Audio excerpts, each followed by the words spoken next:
Hi, everybody. I'm Erika Sanzi, the Director of Outreach here at Parents Defending Education. Thank you so much for joining us. So today we actually have a repeat guest, which is unusual for us. His name is Jay Greene, a Senior Research Fellow at the Heritage Foundation Center for Education Policy. And in addition to Jay being very knowledgeable and very smart and very nice, he's Go also a on. friend. So it's always extra enjoyable for me when I get to interview a friend and spend some time. So anyway, Jay, thanks for being with us. Thanks for having me on again. Great to see you. So we at Parents Defending Education for the past 2 years have been uncovering lots of material in schools that is best case scenario biased against Israel and biased against Jewish people, and worst case scenario, and unfortunately, sort of prevalent, downright anti-Semitic. Mm-hmm. So since the massacre in Israel on the 7th of October, we've actually been resharing a lot of things and materials and, documents from schools and lessons and assignments and commentary from teachers unions, etc. We're resharing it because in the hope that perhaps people will be more willing to consider what we're saying and believe us. Whereas for, prior to October 7th, it was very difficult to break through and get anybody to even listen to what we were saying or even take a look at the documents. Yep. So because everyone's talking about anti-Semitism, arguing about, is it that, is it not that? We're seeing obviously these very disturbing images coming out of college campuses. Not a lot of talk about K-12, which I think is a mistake. So, but we wanted to have you on to help parents sort of understand what is going on, what some of these words mean, what they should be listening for, what are red flags, and what they can do about it. So Sure. I apologize for the long intro, but I wanted to make sure that I sort of like set the stage of why we're talking about this. So we're going to start with the basics. How would you say, or how do you define, what is the definition of anti-Semitism? Right. So anti-Semitism itself is an odd term and was originated as a term by an anti-Semite. So it's confusing to people because they don't know what a Semite is. Technically, that would be someone who spoke a Semitic language. And so it doesn't really accurately describe what we're talking about. So I think what we're actually talking about is Jew hatred. But that sounds very jarring to people. Anti-Semitic sounds more technical. And so Jew hatred is simply a willingness to treat Jews and the Jewish nation of Israel by a standard that is different and worse than how they would treat other people or nations that were similarly situated. So that's the definition of anti-Semitism or Jew hatred. The essence of it is a double standard, a differential treatment in a negative way. Okay. And I think what a lot of people think of when they hear words like anti-Semitism or Jew hatred, they are picturing swastikas that have been, written in graffiti on buildings, monuments, etc. They are picturing people, out waving a Nazi flag. They are thinking about Hitler and Germany, right?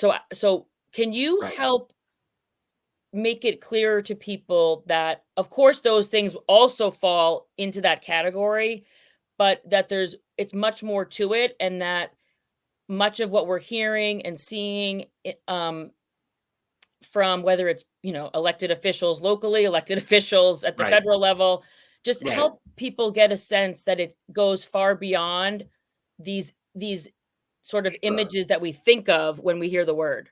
Well, I actually think we sometimes go even. I mean, we can either think of anti-Semitism as either the most horrific things, like the Holocaust, and so only the Holocaust really is what we think of when we think of Jew hatred, and everything else can't be Jew hatred compared to that. But actually, I think we go too much the other direction, where we think every bad thought or slight is Jew hatred. Hmm. And I don't think it really is. I mean, people can be mean to each other, and it's really of no consequence. So I think we really need to prioritize and focus on things that actually harm Jews, where they're treated differently, and therefore harmed because they're treated differently. And I can think of kind of three categories of how Jews are treated differently. One is differently in terms of their economic opportunities. So are opportunities made available to other groups that are less available to Jews. So, for example, you could think of affirmative action as an example of Jew hatred. And it's Jew hatred because it makes opportunities harder for Jews, because they are thought to be overrepresented, and therefore they need to be less present in those opportunities. And any worldview that wants to make it harder for Jews to have opportunities by taking them out of certain positions, that's Jew hatred. A second category is something that actually threatens Jewish safety. So people who threaten to harm Jews, beat them up, kill them. This does happen on a regular basis, unfortunately. That's Jew hatred. And then the other category would be things that prevent Jews or make it harder for Jews to raise their children in their way of life. So here I'm thinking of things like the yeshivas in New York, which are Jewish schools where traditional Jewish families are trying to raise their children in their way of life. And the state of New York doesn't want to let them do that because they believe that private schools have to teach the state curriculum and not a different curriculum. So those are kind of concrete examples of Jew hatred. So, a kid thinking a bad thought about another kid is not really a serious problem. Uh, Even people saying bad words. I mean, it's bad if it leads to one of these other things, but people say bad things all the time, and that doesn't mean much to me. Can I ask you a question though? So what it does seem like right now is that there are a lot of people accusing others of overusing the term anti-Semitism Right, since October 7th. And right. I'm going to give you a couple examples of things that we hear constantly, and I want to see what you think of it. So one of the things that we Uh, seem to be hearing all the time um, is free Palestine. right. So, And I guess what I would ask is that right, when we have, whether it's an email from a school, whether it's a right. teacher that's saying it, whether it's, an elected official holding up that sign at a march, Sure. what is that? And what is the level of appropriateness for that Sure. coming from a school teacher at a school, or that message being on a wall at a school? So first, it's just important to connect Jews to Israel. Um, so things that are hostile to Israel because of Israel's Jewishness are also harmful to American Jews because that's harmful to Jews worldwide, and also because American Jews do strongly identify with and feel their fate connected to the fate of Israel. Now, you can always find, some Jews who say that's not me and I don't care about Israel and so on. But that's not the 80 some percent of Jews, 90 some percent of Jews have very strong connection and feel closely connected to the state of Israel. And so I think that's important to recognize. Now, you can be critical of the state of Israel or sympathetic to the situation of Palestinians without being anti-Semitic. That's easy to do. In the same way that you can be critical of the United States and actions of its government without being anti-American. So just because you think that Israel has done something wrong doesn't make you an anti-Semite. But when it crosses the line is when you use a double standard against Israel. That is, when you apply a standard of behavior to the Jewish state that you would not apply or do not apply to other countries. So if you think the United States can fight back after it's attacked in a surprise on December 7th at Pearl Harbor, but you don't think Israel can respond to it being surprised with an attack on October 7th, then you're applying a double standard, and applying a double standard is strong evidence of anti-Semitism. So the other thing that is criticism of Israel that crosses the line into anti-Semitism is a denial of the right of the state of Israel to exist as a homeland for the Jewish people. So if you think that other people around the world can have homelands that are their countries, but the Jews can't and shouldn't have one, then that's anti-Semitic.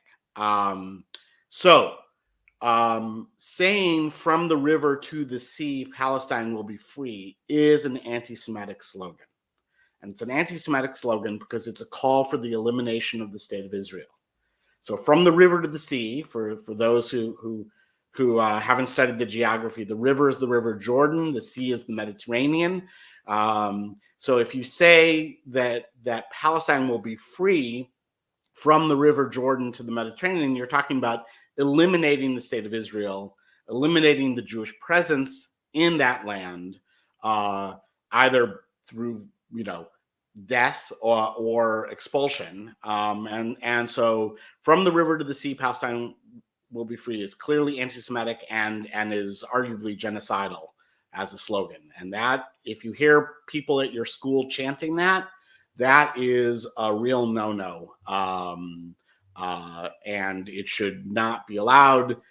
If we would similarly prohibit people from chanting genocidal slogans towards other groups of students, right? Again, double standard in treatment is how you can recognize anti-Semitism. When Jews are treated, or Israel is treated in a way that you wouldn't treat other groups of people or other countries, that's how you know you have anti-Semitism. Now, saying free Palestine, that presupposes that Israel is enslaving or occupying or not allowing a free Palestine. And so we could have a historical dispute about that, but it isn't necessarily anti-Semitic to say free Palestine. But it is anti-Semitic to say from the river to the sea, Palestine will be free. The call for intifada also it can be seen as anti-Semitic because it is a threat of violence. So now intifada can mean a spiritual struggle, but it has come to be understood in this context as a violent struggle, a revolutionary struggle against the state of Israel. And so if students chant intifada, what they're calling for is violence against Jews. So if you don't say, let's lynch the black people at your school, if that would be forbidden, then you shouldn't be able to say intifada either. All right, so this is really helpful, I think. I'm going to walk through this. So you've obviously heard people, pundits, and also people who work in education say that, well, from the river to the sea, that's not what we mean, or that's not what I mean, or people aren't saying it to mean that.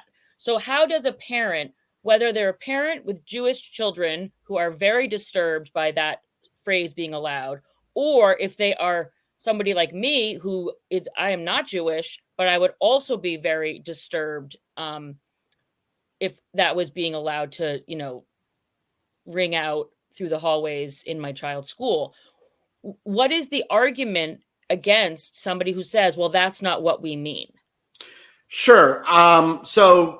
This is a little bit like my youngest son, when he was little, came home and he said, the word ass is actually a word for donkey.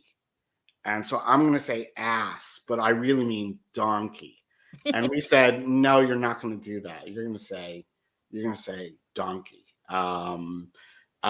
So we don't allow people to define their words in unconventional ways in order to escape the obvious consequences of their speech. So you can't say, well, when I say Heil Hitler, what I really mean is I love everyone. Yep. So we don't get to invent definitions of things. Words have social meaning, which is derived from conventional use and from use in context. And so the slogan "From the river to the sea, Palestine will be free" has been the slogan of a violent struggle to eliminate the state of Israel and kill the Jews in that land. So it is used in context as a genocidal, violent chant. Now, let me also be clear. People listening may be wondering, well, what about free speech? And people are free to say hateful and awful things. They are, but the place where they say those things matters. So schools are educational contexts. And while the people in those schools are entitled to the right of free speech, they're not entitled to the right of free speech in every location and in every context. So just as you can't shout fire in a movie theater, but you could do it if you were standing on a street corner. You can stand on a street corner and shout "From the river to the sea, Palestine will be free" all you like, but you can't do it in a classroom because it's disruptive to the educational setting. And so schools have rules about behavior that can restrict speech because they need to run a school and teach kids. And so you need to maintain an orderly and safe environment for people to be able to learn. And so the children are not allowed to say anything they want. They can't just shout out their thoughts in the middle of class. And the staff are not entitled to say whatever they want in school. They're employees of an organization. If they're public employees, they're employees of the state. And they have a responsibility then to say things that serve the interests of their employers and not simply to express whatever their inner feelings are. If they wish to express their inner feelings, again, they can, after work, go out, stand on the street corner and say whatever craziness they want.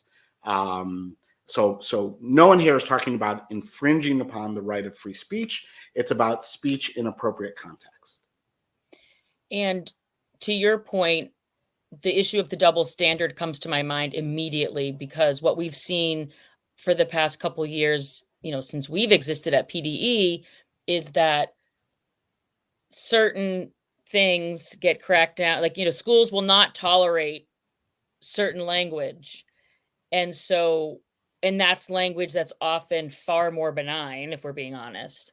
And yet we've seen too many examples where the anti-Jewish, anti-Israel rhetoric doesn't garner the same response.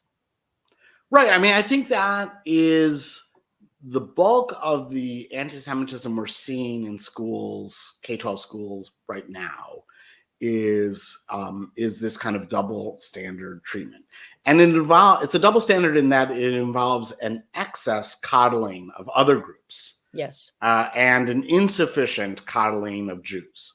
So there is a middle ground there. To some extent, again, kids have to toughen up a little bit and endure some thoughts and expressions that they don't like.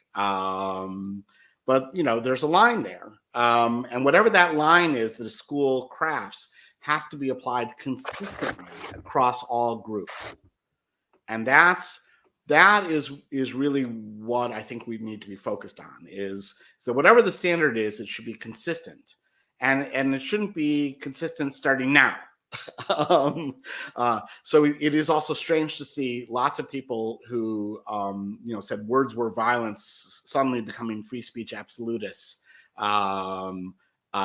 when the negative speech is directed at Jews. It suggests a lack of sincerity in their principle. So I think we may have gone too far in protecting children from speech in many cases, but we also have not gone far enough in others. And whatever standard we develop, and obviously every community has to craft its own rules that are consistent with its own community's values and priorities. But whatever those rules are, they have to be applied consistently to all groups within that community.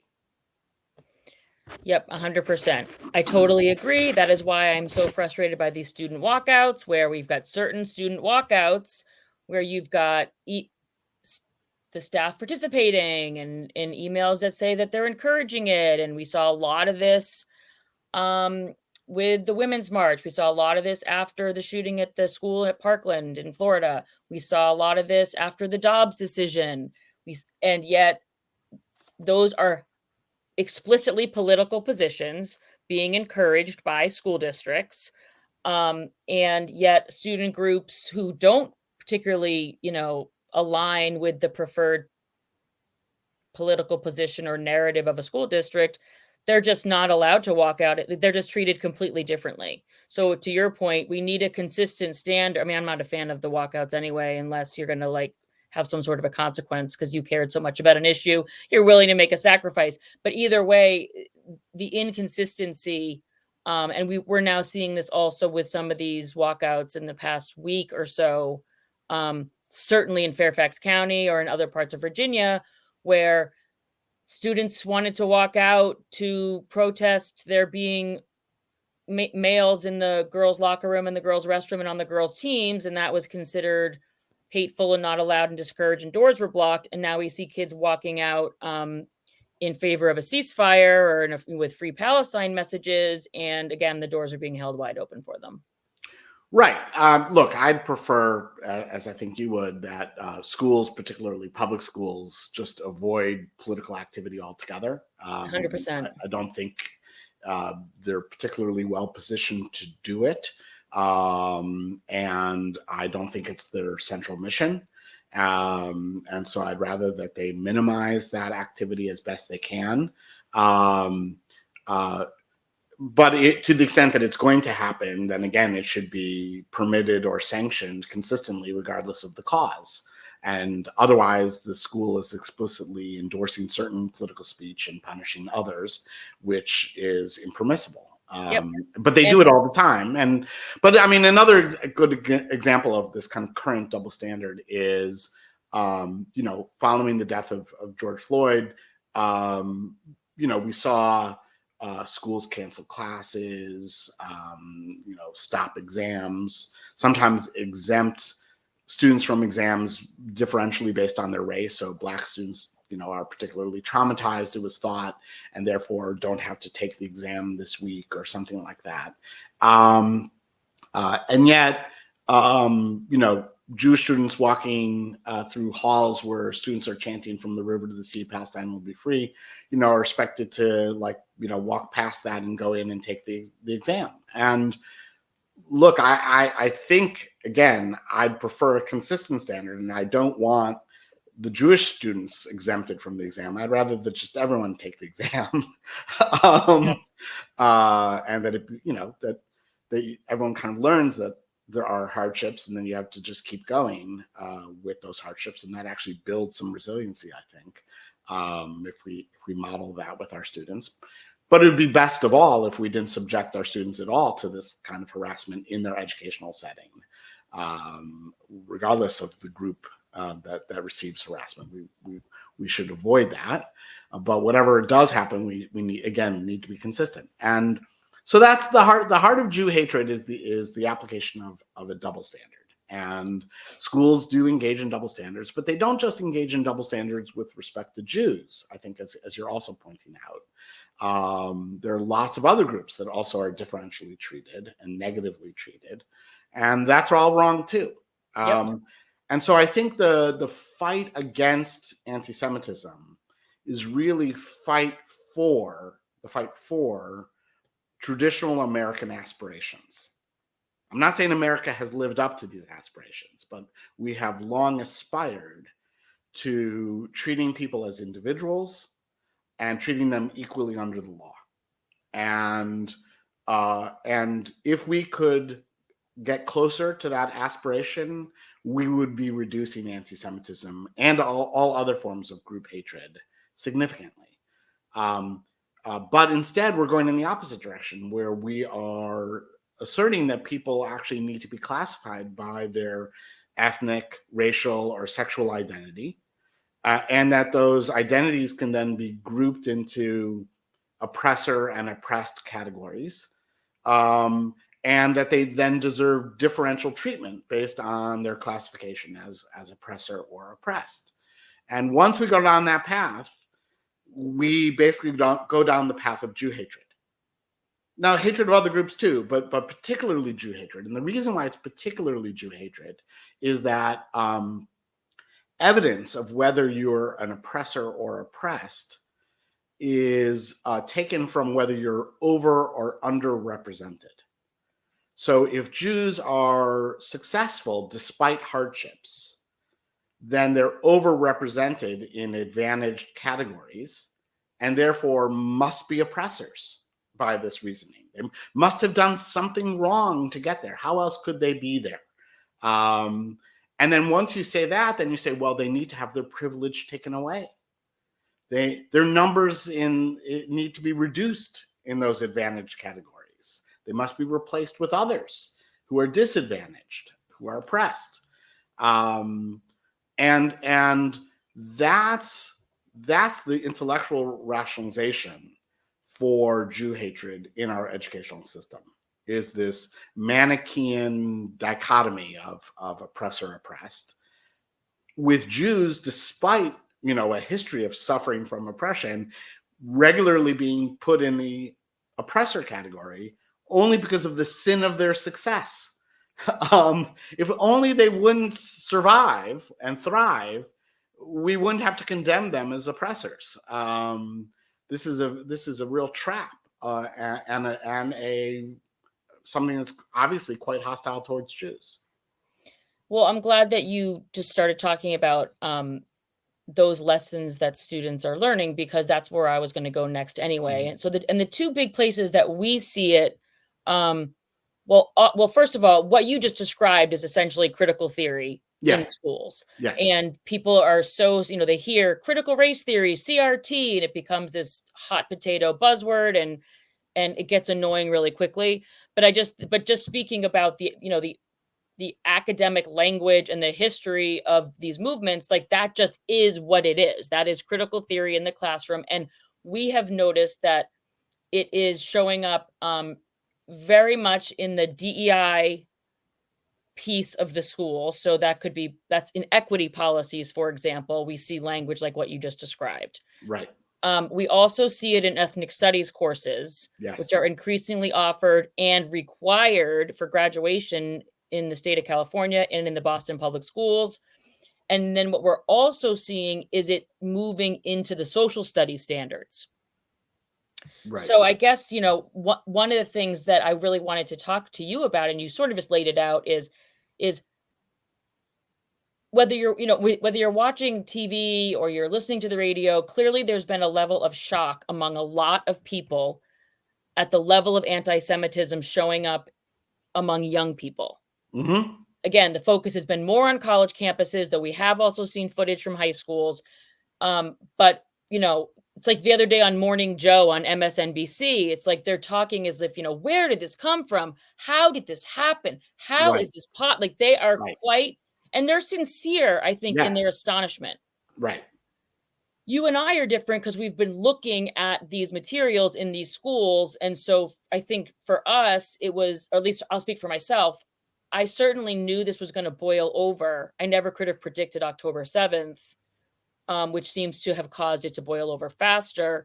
But when a parent is wondering, how is it that kids are thinking these things and saying these things, can you just help add to what I just said in terms of how is that happening so that they can better understand, and also help convince people that this problem starts way before college?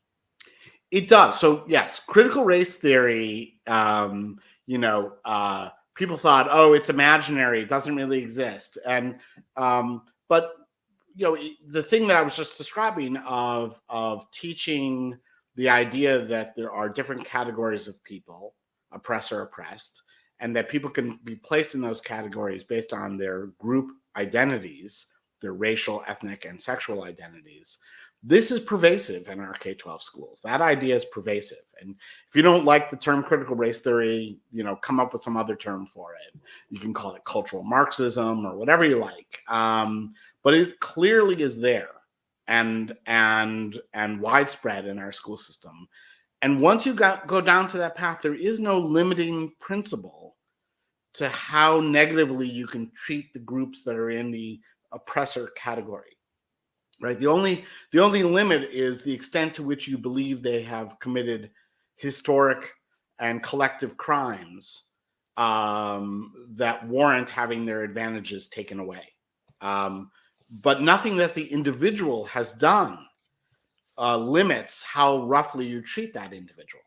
And so once we decide we're not going to treat people based on their individual merits, but based on their group identity, we have no limiting principle to how roughly we treat them, which is why it can easily spill over into some really nasty group hatred and bigotry that we've seen, and eventually spilling over into physical assault and death, which we're also seeing. And yes, you and I have been looking at this for a long time, and we've been warning that this would be happening. And I don't even know that we knew that this would be particularly happening with respect to Jews, but we knew that this idea of prioritizing group identity and differential treatment based on group identity was a recipe for social disruption and ultimately violence, because that's where that path leads. And our aspiration, I think, in this country has been and should continue to be treating people as individuals and treating them equally under the law as individuals, not as members of groups. We don't punish people collectively as group members, and we don't reward people collectively as group members historically, although now we've provided rationalizations for this in our schools. And so our young people increasingly believe this un-American view, this un-American worldview, and that's why they're bringing these kind of un-American behaviors to bear in response to global atrocities. So this struggle is not, I mean, if you're watching this and you're not Jewish and you say, well, what does any of this have to do with me? The thing it has to do with you is that you're in a group that could be cast as the oppressor too. This rough treatment could come your way to your child. And so we all have an interest in trying to figure out how we can get back to the traditional American aspiration of treating people as individuals and equally under the law. Well, as a mother of 3 white males, I have a house full of oppressors. Let me tell you. Right. And which again is odd. Again, according to this, boys are struggling, collectively, but somehow they're advantaged. It's a weird. This is almost a fact-free worldview.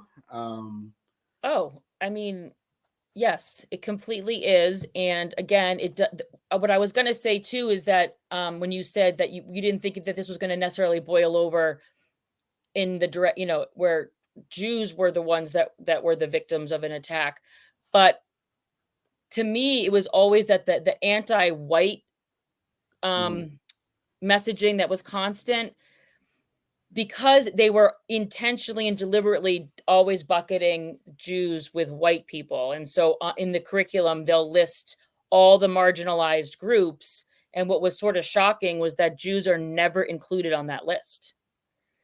Well, look, this is all malleable too. So if a Hispanic man does something that they dislike, they say that he's a white supremacist.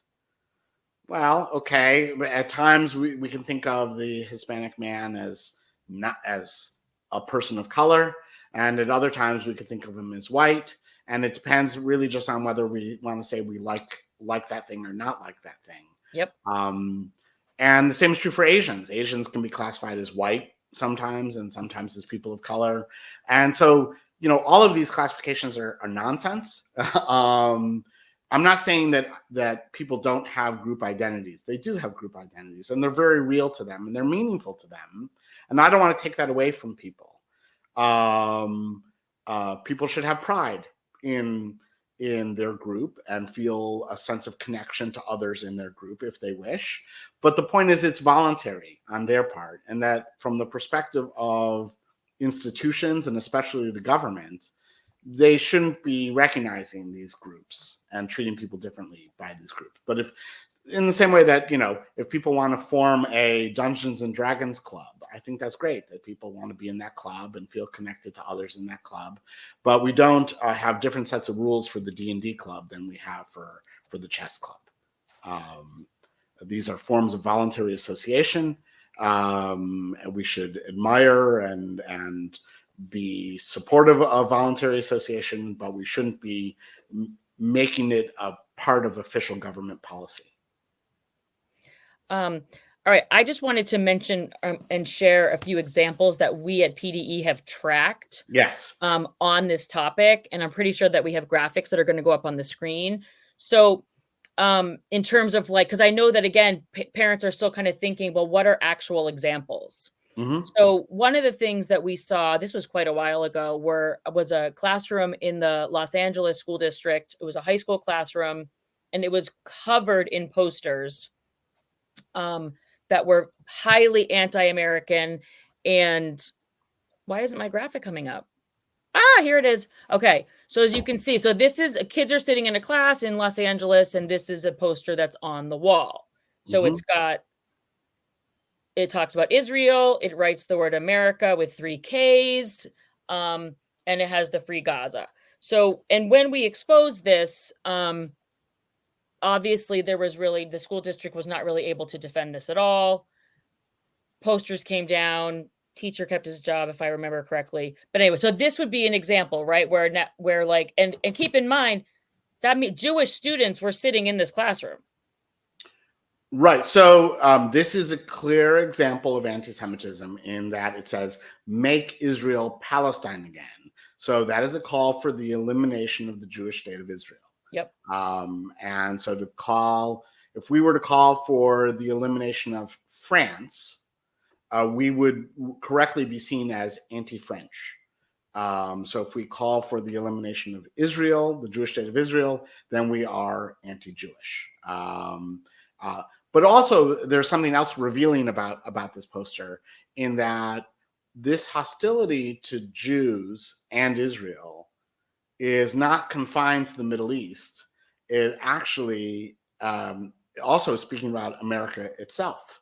Right? This is not just hostility to something overseas. This is hostility to our own country, because they're saying that Israel is an illegitimate colonizer, but so is America, because it should become Turtle Island again, which I guess is a reference to people who are described as indigenous having preceded the creation of the country of America.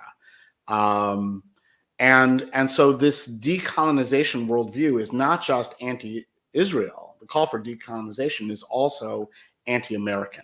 They want to decolonize the United States too, because they see the United States as an illegitimate project. Now, no school system in the world or in history has managed to teach its own children that the country in which they live is an illegitimate country. I mean, this is it's unsustainable. Shouldn't be allowed by a country because it's a form of destruction of itself. And it's also historically and logically incoherent. So to call Jews colonizers in the land of Israel is particularly strange, given that if you dig in the ground, you might find coins written in Hebrew that are 3,000 years old. And so colonizers generally don't, bury in the ground their own artifacts from antiquity. But then you also get into this, even in the United States, you get into a problem with talk of who's in the indigenous people. Really, we should be talking about T-1 people. That is the people who were here the time before now, because there were also T-2 people. So whoever possessed Turtle Island when Europeans arrived and encountered it, they displaced a group of people who were there before them. And those people displaced a group of people who were there before them. And so it's incredibly hard, actually impossible, to identify the original people of any place. since people have moved around and displaced each other for all of history. Now, this is not a justification for conquest and displacement. It's just a recognition of a historical fact, and therefore to call countries illegitimate on this basis would be to call every country illegitimate. But frankly, I think that's their project, because their project is some sort of global socialism, right? I mean, that's what we're talking about here. It's also, by the way, just worth noting that global socialism and anti-Semitism, or communism and anti-Semitism, also have long gone hand in hand. But you have other examples. Let's see the other examples. So the next one that I'm going to put up is a New Jersey Teachers Union that was encouraging its teachers to join a solidarity working group. So it's the Democratic Socialists of America, BDS in Palestine, so it's solidarity working group. And this would be this was a group where one of the things they emphasize is heroic resistance to Zionism. Now, what's to your point again, this is supported and promoted by the teachers union, but the double standard obviously applies because we've never seen and probably never will see a group that is a teachers union promoting a solidarity working group for Jews. Right. Or a pro-Israel one, let's say. Or sorry, right. Or, right. Or it's just to help people define terms. Zionism is the belief in a Jewish state of Israel. That's just another term for that. So to be opposed to that is to be opposed to the Jewish state of Israel. That's anti-Semitic. In addition, BDS stands for boycott, divestment, and sanctions. The BDS movement against Israel is anti-Semitic also because it applies a standard of behavior to Israel that is not applied to other countries. So, if you're going to boycott, divest, and sanction Israel for some misdeed, you would have to do that also for other countries that were engaged in that or more severe misdeeds. And the fact that they singularly target Israel for those sanctions suggests that it's anti-Semitic. And again, the fact that they're democratic socialists is, again, not surprising. This is all part of the same thing. And look, we've seen this elsewhere. There was a local affiliate of the American Federation for Teachers representing a graduate student union at the University of Kansas that justified the Hamas attacks against civilians on October 7th, saying basically that the oppressed could never commit violence because they themselves were the product of violence. And they quoted Foucault. They quoted Paulo Freire from Pedagogy of the Oppressed in order to justify that. I should emphasize that Paulo Freire and Pedagogy of the Oppressed is taught in probably every ed school around the country. And so these ideas are seeping into our classrooms on a regular basis. I mean, I was a bit surprised because I thought that no one was actually learning it. I mean, I knew that every ed school was teaching Paulo Freire. I just thought that the ed school students weren't reading it and didn't understand it. But apparently some of it has seeped in. Yeah, it's funny. I almost wonder if the people that would be the most likely to sort of hear these things in class and just sort of blow it off, ignore it, I just wonder if they're less likely to go into teaching. I just wonder if some of the people, because oftentimes people go into teaching, and increasingly so, because they kind of see it as a social justice cause. And so this fits nicely, I think, for some into what motivates them anyway. And in fact, Jason Bedrick and I did an analysis, which we did hurriedly. So we wrote it first as an op-ed, and it's later coming out as a report. We're doing it backwards. But we looked at the career paths of former campus radicals. So like all those kids, marching around college campuses, shouting genocidal slogans and wearing keffiyehs, what do they go on to do when they graduate? I actually had a naive hope that they would like go live in their mother's basements or become baristas or something, and really not amount to, not have any position of real responsibility as adults. Um, uh, and unfortunately, what we found is that the largest group of them, 38%, went into education. It was the most common career path for former campus radicals was education. 28% went into higher ed, 10% went into K-12.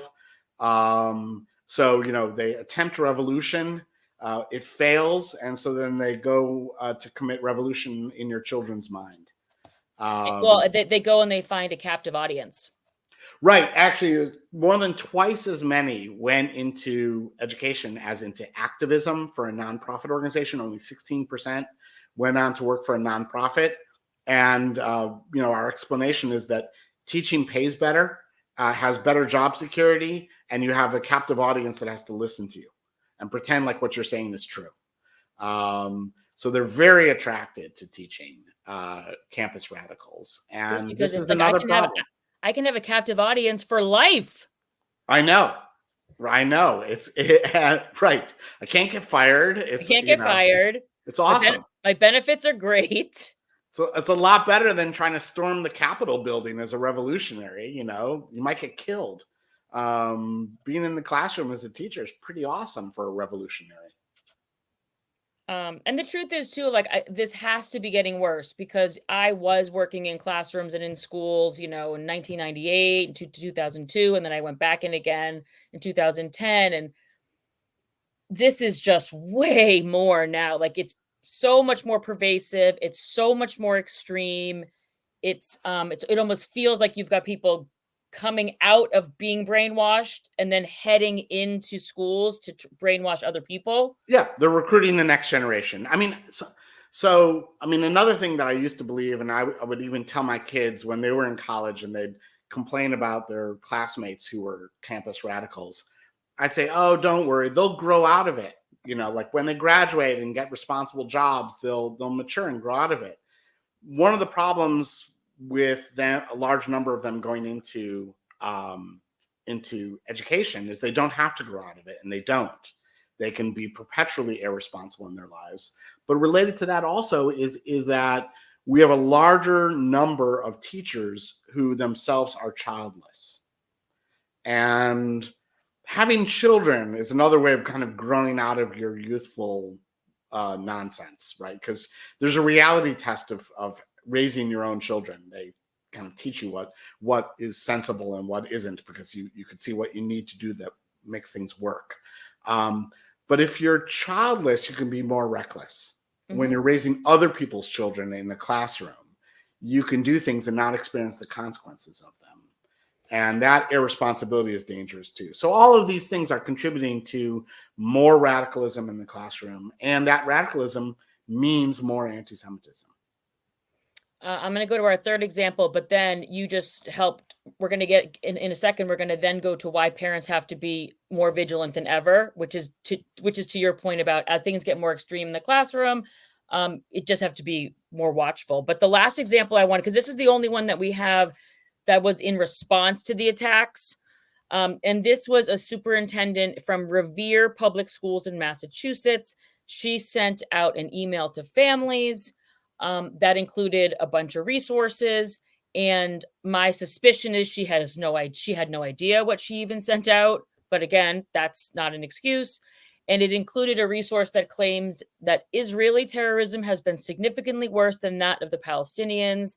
And this went out, if I'm not mistaken, actually, I think it went out on the day we published, so the 11th. So 4 days after the attack in Israel, this hit the inboxes of all of the families in that school district.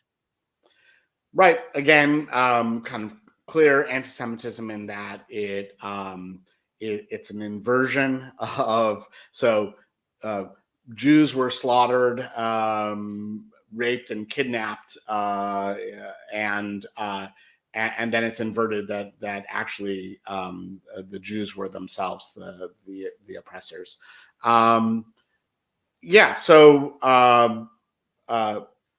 This kind of stuff is again making its way into K-12. But one other thing, just quick to say before we move on, about why it matters in K-12 is that the more that your child is kind of stripped of a foundation in some sort of traditional belief system, or any kind of really serious belief system that has stood the test of time and is responsible, the more prey they are to being recruited as college students into a cult.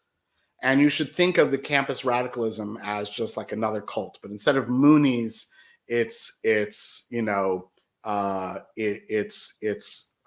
violent opposition to Israel.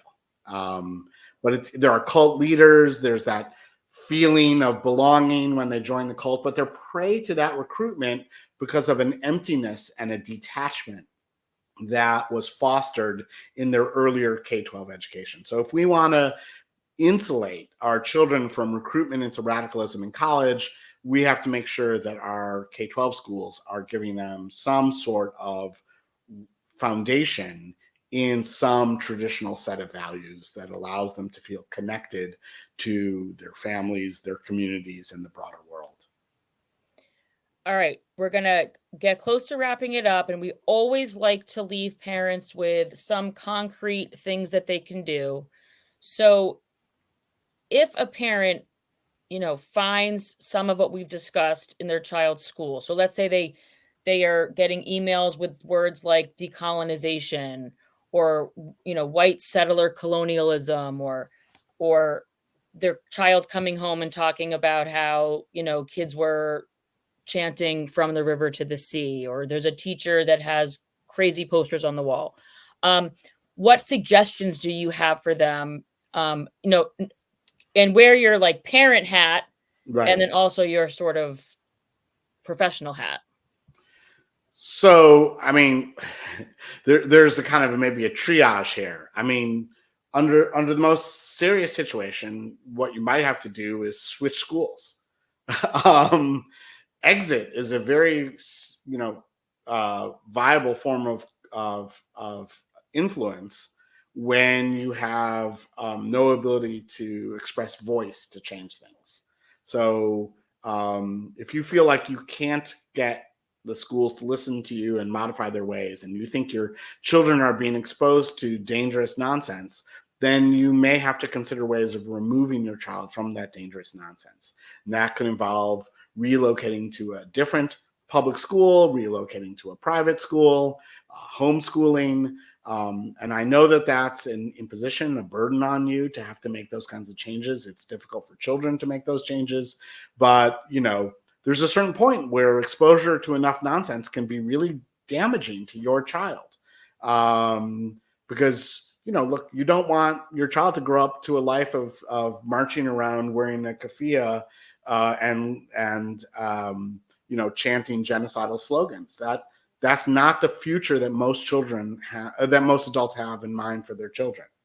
So that's one thing to think about. But short of that, the things to do would be to approach your school board. First approach the teacher to try to find out why this was happening, what the justification was, whether the teacher would be responsive to altering that.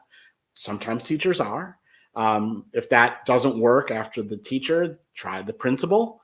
And sometimes principals will intervene and be responsive, but if they're not, then you go to the superintendent, and failing the superintendent, you go to the board. So if you're exercising voice to change things, using your voice to change things, you just start at the most immediate level and work your way broader. So from teacher to principal to superintendent to board. But if you run out of voice options, then I think you have to consider exit options. And I think that's true for any kind of nonsense that your child is exposed to, whether it's anti-Semitic or not. Now, I guess there is one other option out there, which is legal. Title VI, I believe, actually does provide protection against systemic harassment of a child because of ethnic or racial identity. Jews are considered as having an ethnic identity under that regulation. And